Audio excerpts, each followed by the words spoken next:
வாங்கங்க, மகாலட்சுமி தாமரைப்பிடம் இந்த ₹1 காயினை வச்சு நம்ம எப்படி செய்யலான்னு பார்க்கலாம். இந்த மாதிரி ஒரு சின்ன கிண்ணம் எடுத்துக்கோங்க. ₹1 காயின் ஒரே மாதிரி காயின் கொஞ்சம் எடுத்துக்கோங்க. டபுள் சைட் டேப்பு ஒரு சிசர் எடுத்துக்கோங்க.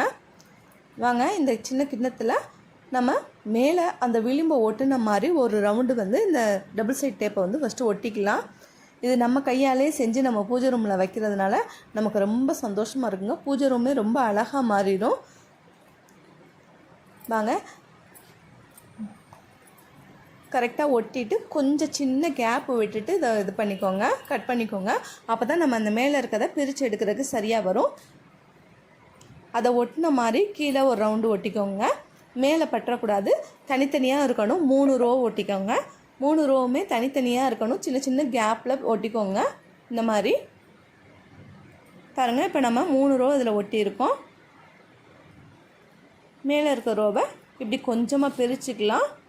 ஃபுல்லாக பிரிச்சிடாதீங்க, கொஞ்சம் கொஞ்சமாக பிரிச்சுட்டு அந்த ₹1 காயினை ஒரே மாதிரி சைஸில் எந்த பக்கம் ஒட்டுறீங்களோ ஒரே மாதிரி சைஸில் ஒன்றா ஒட்டி நல்லா அழுத்தம் கொடுத்துருங்க. அப்போ தான் நல்லா பிடிச்சிக்கும், இல்லைன்னா காயின் கீழே விழுந்துடும்.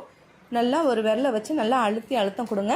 என்னோடய சேனல் உங்களுக்கு பிடிச்சிருந்துச்சின்னா லைக் பண்ணுங்கள், ஷேர் பண்ணுங்கள், மறக்காமல் சப்ஸ்கிரைப் பண்ணி வச்சுருங்க. பாருங்கள், இப்போ 3 ரோலையும் ஒவ்வொன்றா நம்ம அடிக்கிட்டோம். பாருங்கள், எவ்வளோ அழகாக தாமரைப்பூ மாதிரி வந்துருச்சு. இந்த கிண்ணத்தில் நம்ம பச்சரிசி கொஞ்சம் போட்டுக்கலாம். உள்ளுக்குள்ளே ₹1 காயின் வச்சுக்கலாம். பாருங்கள், இந்த மாதிரி சின்ன லக்ஷ்மி ஷெல்லாக இருந்துச்சுன்னா அதை அது மேலே வச்சுருங்க. இதை எப்போவுமே நம்ம பூஜை ரூமில் வச்சுக்கலாம்.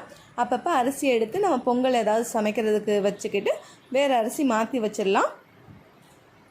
இல்லைன்னா காக்கா, குருவி அந்த மாதிரி குருவிகளுக்கு இதை கொடுத்துடலாம். என்னோடய சேனல் பிடிச்சிருந்துச்சுன்னா லைக் பண்ணுங்கள், ஷேர் பண்ணுங்கள், மறக்காமல் சப்ஸ்கிரைப் பண்ணுங்கள். தேங்க்யூ.